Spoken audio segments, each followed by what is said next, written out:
Like, everybody is on board, ready to save this freaking child. Crying, and my mom, like, she was holding my hand and she was like, don't cry.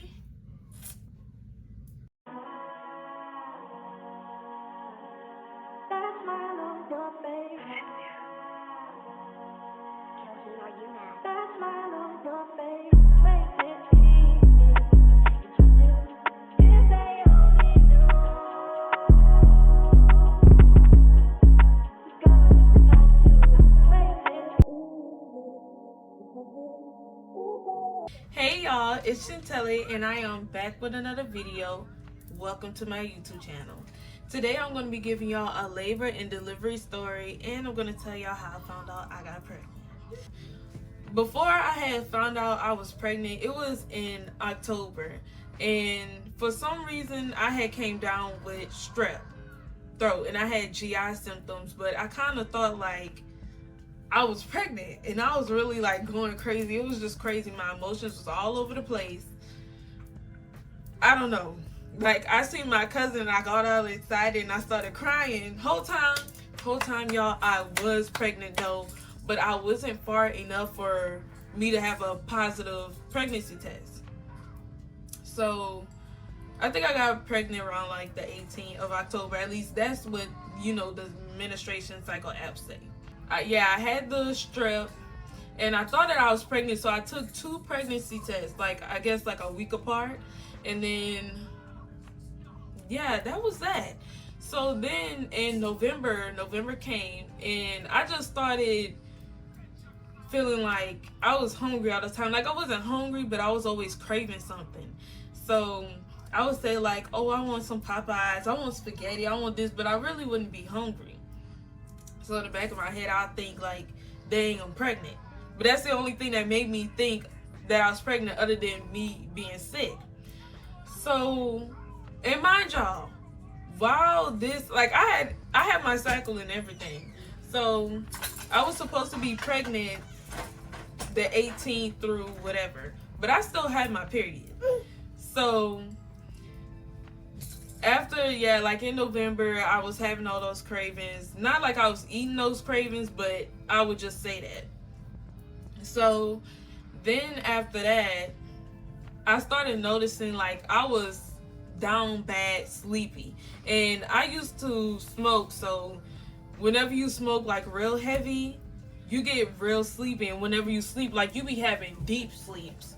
So that's how it was for me. Like, I was having deep sleeps, but at that time I had stopped smoking. I couldn't smoke because whenever I had got sick, I was dealing with congestion and my sinuses would be real bad from the smoke itself. Like, you know, like the smoke particles. Yeah, I couldn't breathe, so I really had to stop smoking. So that was that. And then November 6th came around. I started a new job, and I just noticed like that day I was hungry. Like, I always been hungry and I always could ignore it, but I was hungry like down bad, y'all. Like, I feel like I couldn't even survive the day. That's how bad I was hungry. Like, it was painful to be hungry, but I didn't think nothing of it. I was just like, dang, okay, you know, because then also I was sick, and being sick I didn't eat either, so you know, it kind of hurted to be hungry then as well. Well, not really, because at the same time I was sick, so I couldn't even stomach anything. But so come around to the 14th, the day of the 14th, and this is of November, my best friend, she was just like, let's take a pregnancy test. And it's something that she always do, but for me, I was just like, no, I'm not, you know, I'm not pregnant. I'm not taking no tests. My cycle about to come in 3 days. I know I'm not pregnant. Woody, woody, woo. That's what I was saying. But I still took one there anyway, because she was like, take one with me. No. Whole time, this girl, well, when she told me, she was like, nah, I knew you was pregnant, so I tricked you into taking one. Whatever. So we went and we took the pregnancy test, and she did hers before mine. So I went after her, and I put the drop. It was like the little Dollar Tree ones. No, it was straight up from the Dollar Tree. So So I took the dropper and I put the pee in the little hole, and y'all, immediately it went positive. Like, it did not waste no time. It went straight to positive. And I was looking at it like, oh. But the thing is, I just went and put it down. I didn't even tell her like, oh my God, it said positive. I was like, no, I'm gonna just let her see for herself. And when the timer went off, she looked at it, she was like, oh my God, it's positive. Like, I don't know if I ever told her that I already knew it was positive, because like I said, it went straight to positive. It did not waste any time. And I didn't take another one after that. What I did was I went to the doctor on the 21st. Like, dang, I'm giving y'all dates. I can remember all of this. On the 21st of November. Excuse me? So on the 21st of... Mm-hmm. And what else? Okay. Okay. And that's your story? So yeah, on the 21st, I had went and took a pregnancy test at the doctor, and it did come back that I was pregnant. And I think I had to go back so I could take like a blood test or whatever. Y'all, whenever I took that blood test, it said that I was 6 to 8 weeks pregnant. Well, I had to be in a 6 week. Mind you, I had just found out. So I would think that I'm like 4 weeks. Like, I feel like I was 2 weeks when I found out. And then like a month when I went and double checked that I was actually pregnant. No, that wasn't it. That thing said 6 to 8 weeks. So that's when I was trying to calculate, okay, when the hell did I get pregnant? Like, it's not adding up to me. It was not adding up. But whenever I went to my first ultrasound, that was December 14th. And I was like 8 weeks and something days. So it's for sure, like, I don't know, I spent so much time trying to calculate on when I got pregnant, but the app itself just calculated that for me. But I was confused because, like, I had my period and everything. I had my cycle and everything. So I'm like, how? Like, what? I don't know. But that was that. And pregnancy, like, the beginning of pregnancy was not bad for me. I'm talking about the pregnancy itself, because I had morning sickness, but I only had it for like until I was 9 weeks. After that, the whole pregnancy pretty much was a breeze. Like, I still had body pains and pelvic pains, but anyway, but yeah, I just wanted to say that, like, my pregnancy to me was lovely. It wasn't special. I done had me a maternity shoot. I'm gonna put those pictures in there too, because baby, it was cute. But like, y'all, I would do it all over again in a heartbeat, with the right person, of course. But I loved it, and I love having my child. Not to mention, y'all, like, being pregnant, it just made me feel sexy. Like, I don't know, it's something about being pregnant that makes you feel so feminine and so womanly. I don't know, like, I'm grown now. You can't tell me nothing. I might be 21. I might have been 20 when I had him. I might have been 19 when I got pregnant. It's not adding up. Mind y'all, my birthday is October 31st. He was conceived on the 18th. So I basically got pregnant at 19. But I turned 20. And I'm 21 now. Boy, I do it all over the heartbeat. I don't care. On the 28th, yeah, I took the castor oil. I was feeling bad. Now, that night, I had took a shower, and I decided to do like this video. If I find it, for anybody who's pregnant or whatever, if I find what it is, I'll put like maybe the video that I watched in the description box. But I can't remember what it was called. It was like Arcadian circulation something. It was something. And what it was like some like positioning techniques to get your baby head in the correct position. And I think I remember seeing like people say like it, like they did it and their water broke. But basically, like, once you're that far along and your baby head gets in position, it's like gonna start your labor basically, and that's what it was supposed to do. So I was doing like, the only move that I ever got to was like the arch. Like, you had to go like this, your butt in the air, your knees, 90 degrees, and you just down. I don't know how in the hell that gets your baby position, but that's what it was. And I did that for actually a while, because at first I felt like I wasn't doing it right. So I did it again. And the second time I did it, I got up and I like leaned down and I just started feeling stuff flowing from out of me. And I was like, oh, I thought, like, at first I was thinking, oh, it's just discharge. And then I was like, wait, like, this going on a little too long to be discharged. So, and the reason why I got up was because I had to pee. So I went and I used the bathroom, and I know the difference, okay? I know the difference from peeing and then the other hole. Like, I don't feel like it's hard to tell. I know the freaking difference. So as I was using the bathroom, like, it's like, of course you gotta kind of like push to pee.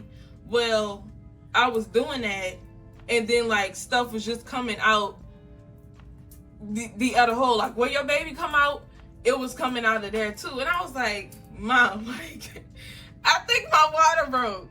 And she telling me, she's like, you sure your water broke? You sure you just didn't pee on yourself? I'm like, woman, like, I'm peeing on the toilet right now. What are you talking about?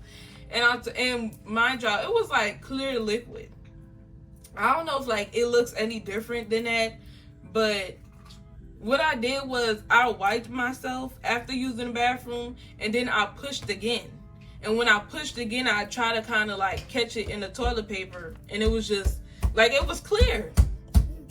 And I'm literally like, yeah, I'm for certain that my water done broke, because like I said, I can tell the difference. Like, I know the difference. And she's saying like, are you sure? Are you sure? And I'm like, yes, lady, I'm sure. I'm sure that my water broke. I'm telling you, I already done, peed. I'm pushing, and every time I push, water is just coming out. This may have happened at 11 that night. Well, close to 11. By the time I probably told my mom, or I started waiting to call the hospital, it was like 11. I did not get to the hospital until like 1 o'clock or after 1. Okay, and mind you, I was saying like, I'm waiting on my mom. Like, my mom was doing her hair when I told her this. So she's like trying to hurry up, put her wig on. Then she's trying to get herself ready and pack her bags, because she didn't have not a dang bag packed. My water broke at 11:28, and I basically started laboring since then. We go into the 29th. I done spent the whole day at the hospital, and I was laboring slow. So by the time like 5 o'clock comes, y'all, they kept asking me about the Pitocin the whole day. They wasn't really forcing it, but at the same time, they're like, hey, like, you trying to, you know what I'm saying? You trying to, and they're like, why you don't want it? And now, mind y'all, I know all the dangers of the Pitocin and stuff, or even like the effects between the Pitocin with the epidural. Like, I knew all of that. But at the same time, I did not want the Pitocin because of that. I didn't want the Pitocin because I knew it would speed up the labor. And at this point, my dad's birthday was tomorrow. So I was really trying to have my baby on my dad's birthday. So I'm like, hold on yet. Like, we're not about to speed this up just yet. So I was really trying to prolong them trying to give me that Pitocin. Like, y'all chill out. I'm good. And they do that because whenever your water breaks, they want you to have that baby within like 48 hours because you can get an infection. So, mind y'all, I did also have like a mental, like labor plan, which I didn't write it down or nothing, because I really figured like once I'm in the motion of labor, I would forget about all of that. Nothing went the way that it planned for various reasons. Like, I couldn't not get, like, I couldn't really have a natural birth or not have the Pitocin because my water broke. And then I was laboring slow, so I really had to speed the process up. And I actually would have wanted the Pitocin either way because I don't want no infection or nothing. Like, no, we need to speed it up too because, like I said, I was in labor for like 30 hours. Baby, I'm ready to go home. It was like around 6 whenever I got the Pitocin started. And y'all, they didn't even like give me a second to even get used to it. Like, they put it on 2, and then right after putting it on 2, it wasn't even an hour later, and they came and put it on 4. But I was managing well without, I was actually doing good with the Pitocin. That was until I started getting butt cramps. Y'all know whenever you're on your period, them butt cramps be no joke. They be painful. It was painful during labor. I could take the back pain. I could take the stomach pain. I was good. But until them butt cramps came, like, y'all, I was scooting my butt on the bed like a dog. Like, I could not take it. So I ended up getting the epidural because I was like, I had enough of it. And not only did I have enough of it, but I was tired. I was tired. So I was like, I'm honestly ready to go to sleep. I already barely had sleep. I told them to give me the epidural, okay? So when I was going to do the epidural, my best friend, she had came around that time. She basically spent like the whole day with me after that. Because I think she went to work first or something, and then after that she came and she stayed with me. My mom was there the whole time, so they had to leave out the room while I get the epidural. And the woman, like the nurse that I had, you know, everybody changed shifts. So by the time I got the Pitocin, I had like, it was 2 nurses who were coming with me because the other nurse that I had, she was gone.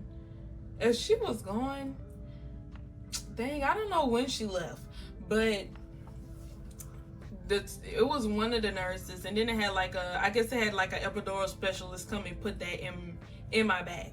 Y'all, I want to say I went to the women's hospital.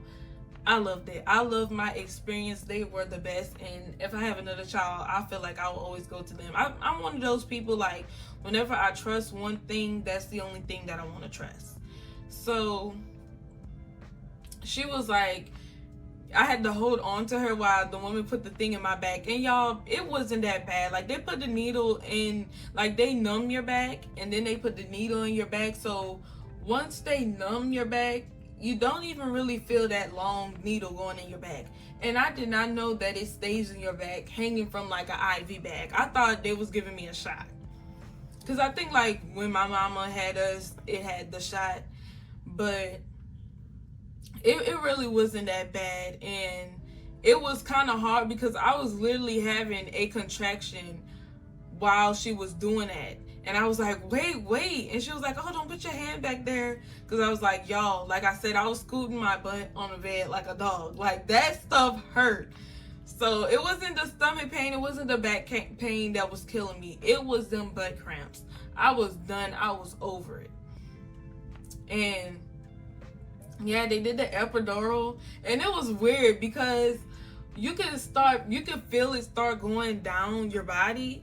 And like, the last pain, like, I was still having the contractions while the numbing was going on. And it's like your butt starts having like a little heartbeat, because it's like, I don't know, it's like your muscles go stiff because like you can't, I don't know, like your muscles go stiff. So it's like, y'all ever like had to hold your butt because you had to like poo? So like when you're trying to hold your butt, like it just like has a heartbeat and it starts pulsating. Like, that's what it was like. And that was the last of it. After that, I started like not being able to feel my legs. I didn't have no pain.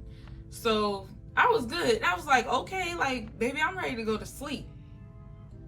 So I thought, right? Not too long after getting the epidural, mind you, I had the Pitocin for like 2 hours. Got the epidural. My son's heart rate started dropping.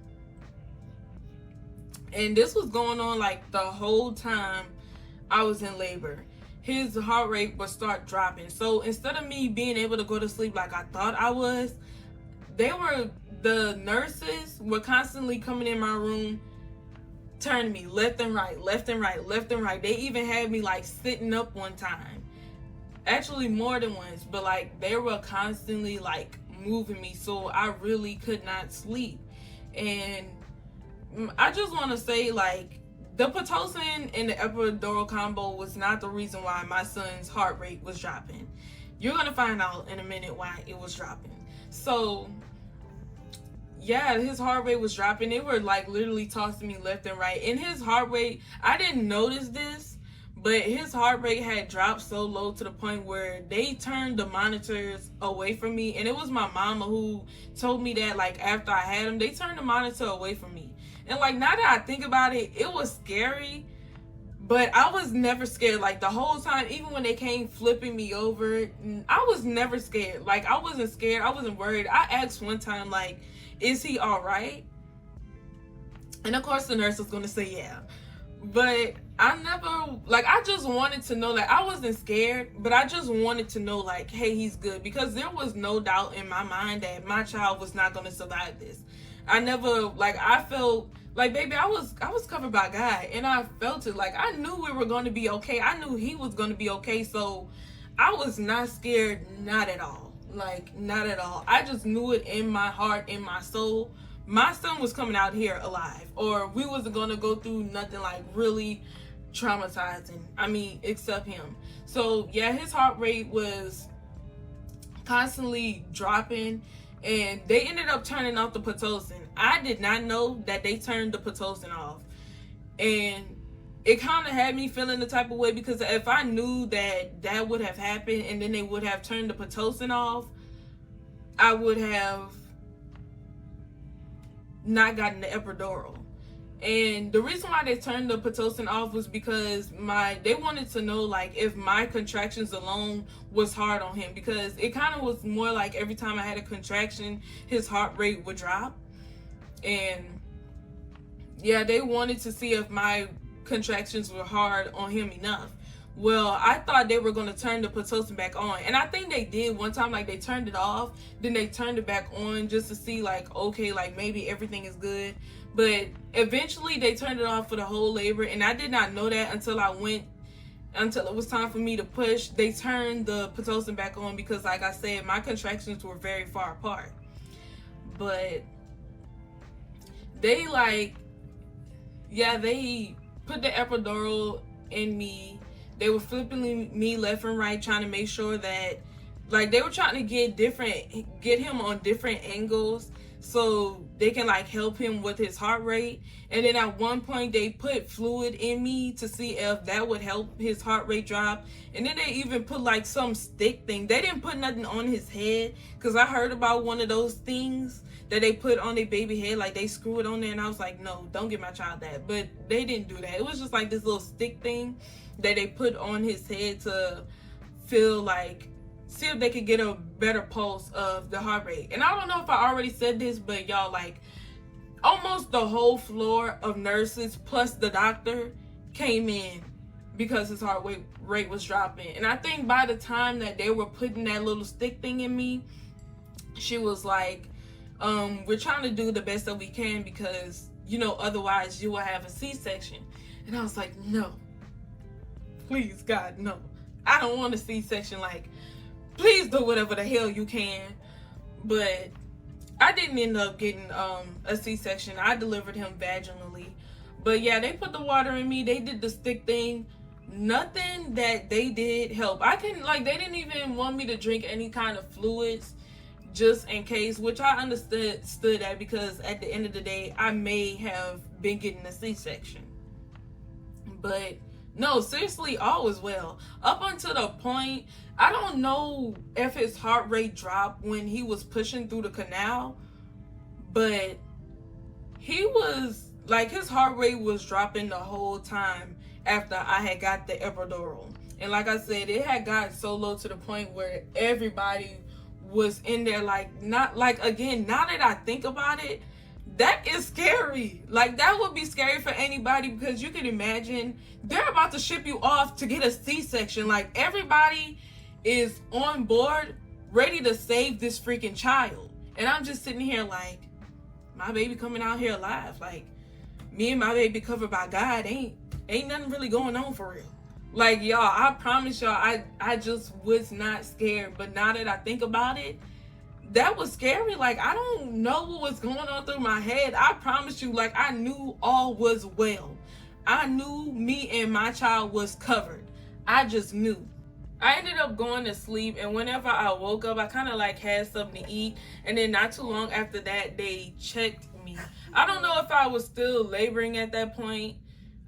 I just know they checked me, and they were almost like, they were like, oh, she's dilated. I was like, it was like 11 something, and I was like, no, we gotta wait till 12, because it was like 11:40 something.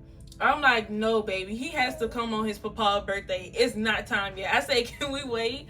But I think somebody else may have checked, or she tried to check again, and it was like, oh no, it's just 7. By 2 o'clock in the morning, I was fully dilated. So, and I think even though my contractions were far apart, because like I said, they did turn the Pitocin off, even though I did not know that, I feel like although my contractions were far apart, I was laboring pretty well.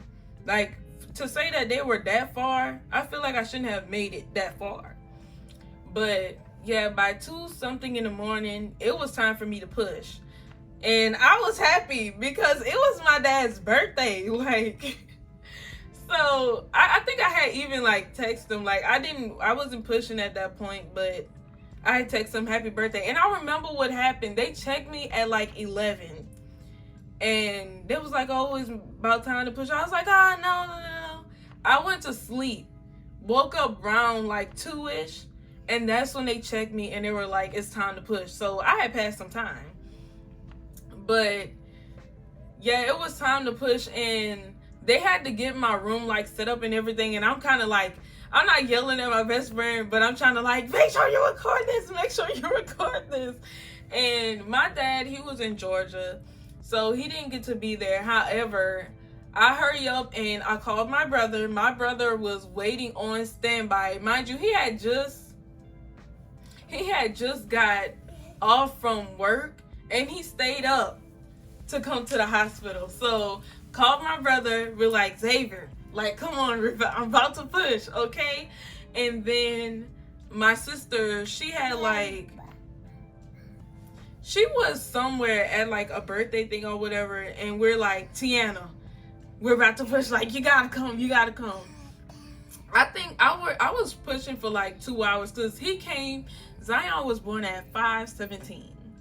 And yeah, so I was pushing for about 2 hours, so everybody had time to get there. Like I said, my dad couldn't be there, so all who was in the room with me, and mind you, only 4 people could be in the room anyway, so it kind of worked out. It was me, of course it was me. It was my mom, my bestie, I love you, and then my sister, I love you too, and my brother, I love you too, and mom, I love you too. Y'all, it meant the world to me that they were there. I wanted them to be there specifically. Like, it meant the world to me. And I didn't think that all of them were going to be able to come. I believe only like 2 people could be in there. I didn't know that 4 of them could be in there. And then we also FaceTime my dad, so he could see. He didn't see me like pushing. He just was able to see whenever his grandbaby came out of here. And my mom, she had helped me push. Yeah, she was helping me push, y'all. Like, my face was swole from pushing. And then, like, not only that, once you have the epidural, like, you can't feel nothing. So they're like, push, and I'm like, I don't know what to do. But like, I did something specific, and I don't really know what it was, but I kind of knew what it was. So they were like, do it again. And in the middle of it, not in the middle, I say, actually, they had me pushing for like a good, like, they were trying to get the head close to, like, I guess that ring of fire. So they had me pushing to get his head to the canal, or dang near through it. And then after that, they started setting up the room for real for him to come. So they I think once his head got close to the end, that's whenever they may have turned on. Excuse me. That's whenever they may have turned on the Pitocin for me to officially push. And yeah, I don't know how long it took for him to come after that. I didn't know they did that though. Like, I didn't know they would have you push to a certain point, and then once their head is officially there, they set up everything officially, and then it's time for you to push. Like, because it was just like the room was regular, the doctor was there, and she was just like trying to, I guess, make sure I don't tear, and then had me pushing, which was a long freaking process. And then they got the room set up in that big bright light on me. I'm like, golly, like at that point it turned into an operating room. That was weird. Like, that was crazy. I think they asked me if I wanted to see, and I was like, nah, I'm good. But I ended up watching, like I said, I had my best friend record it, so I ended up like watching the video. It wasn't as disturbing as I thought it would be. But yeah, I pushed him out. Okay, and this is why his heart rate was dropping. Whenever I was pushing, she had me stop because the umbilical cord was wrapped around his neck, not just tight, but twice. So that's like literally a call for a C-section, which they didn't know, because like, I mean, they didn't do no ultrasound and then to see none of that. And I don't know if people actually do that. I heard like people having an ultrasound during the labor. But if you don't know, just because the umbilical cord is wrapped around the child's neck, that isn't necessarily a call for a C-section unless like the umbilical cord is short, or again, it's like wrapped around his neck twice. And in my case, I really should have had a C-section, but my son was completely fine. No hate, no shade to the doctors. I love them. Like, they took good care of me and my child. So whenever I was pushing, they had me stop, and I said I didn't, for my labor like delivery list, I said I didn't want no Pitocin, I didn't want an epidural. That was completely out the window once my water broke, because if I get the Pitocin, I knew I was going to get the epidural, because I knew the Pitocin was going to be strong, and then I had to get the Pitocin because my water broke and I was laboring slow. I wanted to get in the tub too. I didn't do that. I mean, not with all that machine stuff. Like, I don't even care. But another thing was, I didn't want to do for her to like cut the umbilical cord right away. And not only did I didn't even say that. She also, like, I had that plan, but I also didn't have to say it, because she was basically giving me the rundown on how everything would be whenever he came out. And she said, we're going to do the 30-minute with him on your chest. No, I can't remember what it's called. I think it's like 30-minute delay or something. It has like a name for it when you don't cut the umbilical cord right away. But unfortunately, because the umbilical cord was wrapped around his neck, we couldn't do that, which she had to cut it before he officially came out the womb. And I was kind of like, I wasn't like, why, but I understand why. Because, baby, if she would have took my son out with the umbilical cord still wrapped around him, mind y'all, it was wrapped around twice and tight. She would have, like, Zion would have took the whole placenta out with him. Like, that would have been an issue. That probably could, I don't know what could happen if that happened, but I could imagine, like, that wouldn't be good. So she cut the umbilical cord from off of him. And although I didn't get to, like, my brother was there. I wanted my dad to cut the umbilical cord, but he wasn't there. My brother was there, and I still wouldn't have the birth no other way. My brother just cut the remainder of the umbilical cord, and that was that. Like, they gave, like, he was crying. I didn't cry, y'all. I thought I would have cried. I was kind of like sad whenever he came out, but I did not cry. Like, I was happy that my baby was here. I was like, finally. But yeah, they put me on they put him on my chest, they dried him off, and I had him sitting on there. Like, we did the skin to skin, and everybody was just like there in awe. The doctor, I had a tear like on like the lip, which you can't get stitches for that. So postpartum, like, that was literally burning. I'm telling y'all right now, those stitches does not hurt. The tears though, But yeah, I was getting stitched up for a long time. I was like, dang, what's taking you so long? But I forgot, I didn't get to shave like how I wanted to, so I guess she just couldn't see. My fault. But he, you know, they put him on my chest, and we were doing skin to skin, and I was looking at him, and he smiled at me, and then after he smiled at me, he flipped me off. And my mama had seen it, but she had just stopped recording right before he had flipped me off. I was like, I can't believe you did not get that on camera, because she told him my whole pregnancy to flip me off whenever he came out here, because she states I was annoying him all the time. Like, this is my child. I've been ready to meet him from the time I found out I was pregnant. Like, he need to come now, today.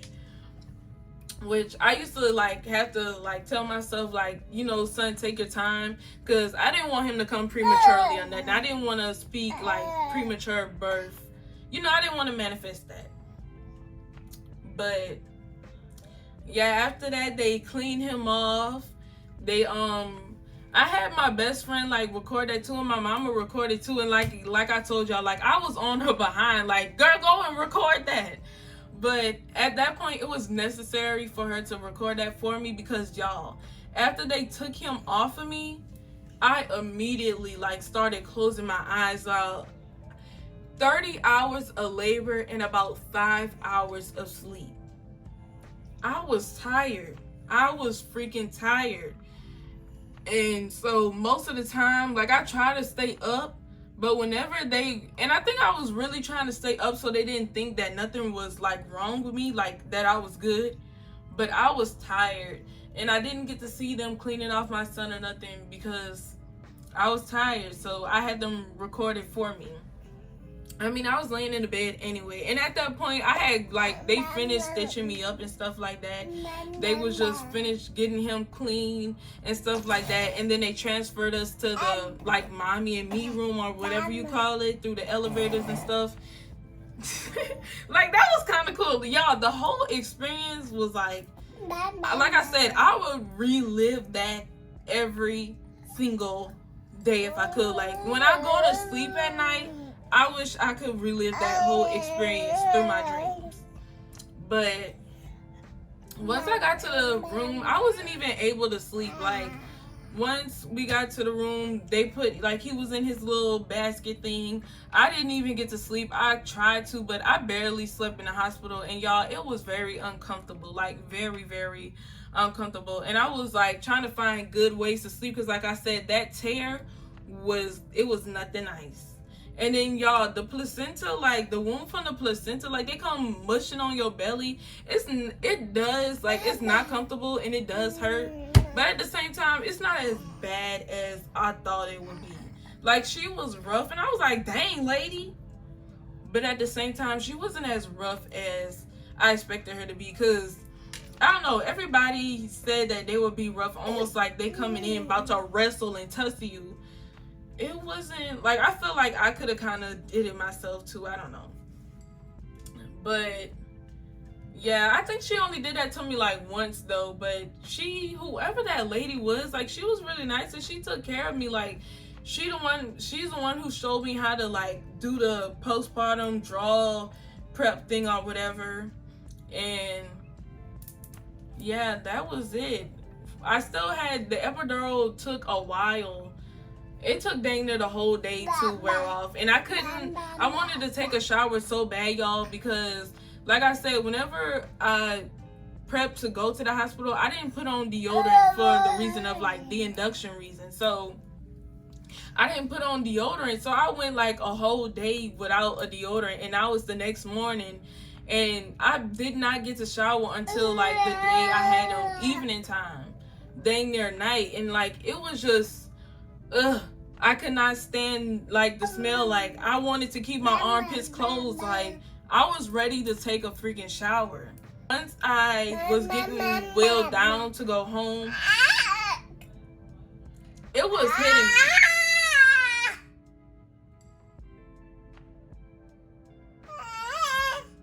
It was like really getting to me, y'all. Like I was like, oh my God. Like I feel like once it was time for me to go home, I officially stepped out of that dreamy state. Cause like the whole time I was pregnant, I really could not believe I was pregnant. Like, especially when it took him forever to come, then I'm like, oh my gosh, wake me up.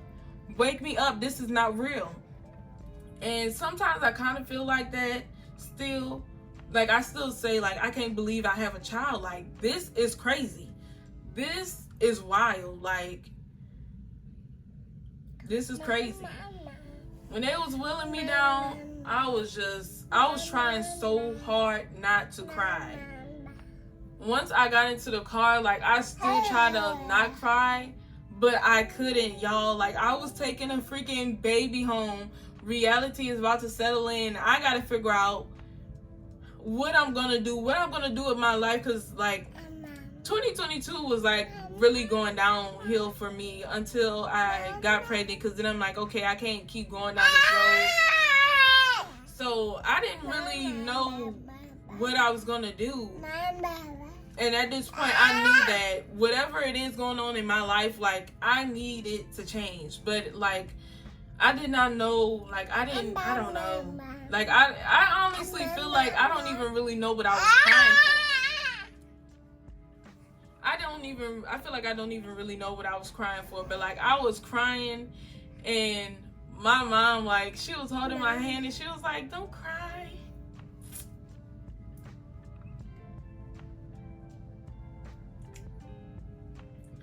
Yeah.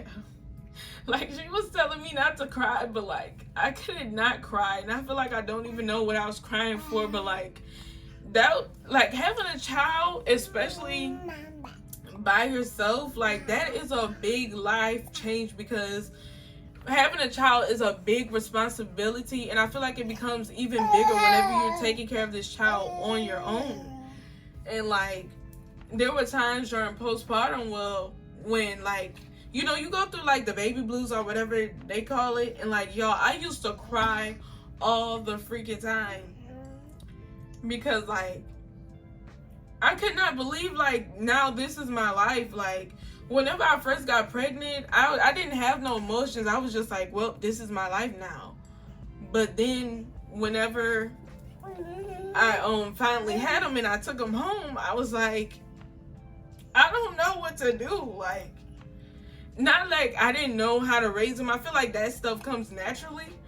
But I was just like, I don't know what to do. And I was like, it's like a whole different thing. Like, I was scared. Like, I really have to be a mother now. I really have to take care of a child.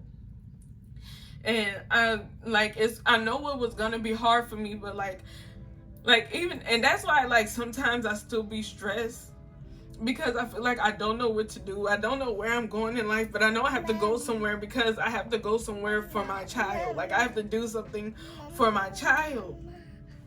But y'all, like, there were times where I felt like I really wanted to, like, just leave my child with my mom and run away.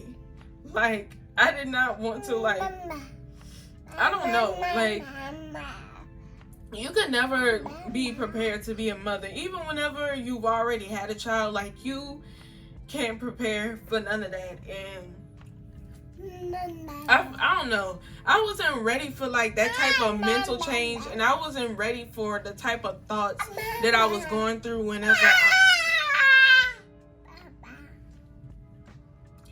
I wasn't prepared for none of the thoughts that I was having postpartum. But, like, as time went on, like, you know, I stopped crying. I think I probably cried for like a week or two. If I continued to cry, it was because either I looked at my child and I was like, oh my gosh, my baby, or because I was crying because the breastfeeding was stressful. But, and then I remember, like, one night, y'all, like, I did not get no sleep at all, because it was hard getting Zion to sleep. And I think what it was is that starter reflux thing Zion had, so he couldn't really sleep, and that kept me up all night. One time that I had a whole headache, and my mom, he took him from me because I wanted him for the night, because she had him like every night. I was like, no, I want my baby. She didn't have him every night, but she had him like some nights, and I was like, I want my baby. So she had come and took me from him, and she was like, see, that's why I tell you, like, you need rest, you need to sleep. And I was like, okay, mom, okay. But yeah, she took very, very good care of me during postpartum, and like, I really, really, really, like, really appreciate that. Like, I would never forget. I would never in my life forget that, and that just lets me, like, that shows me now, like, for my future kids and like my daughter-in-laws, like, I know what to do when they have a child. You know, she done what needed to be done whenever I had a child, and that was just like wonderful. Like, it was splendid. I loved it. She took good care of me. But yeah. That's my labor and delivery story. It's nothing too crazy. That's it. So yeah, I'm definitely gonna be coming with more videos. I already done had my child, but I definitely have to let y'all know, like, what it's like postpartum, things that they do and do not tell you. Like, y'all have to know this. But I hope you guys like the story time. I hope you guys were interested, and stay tuned because more content is coming soon. Bye. Until next time.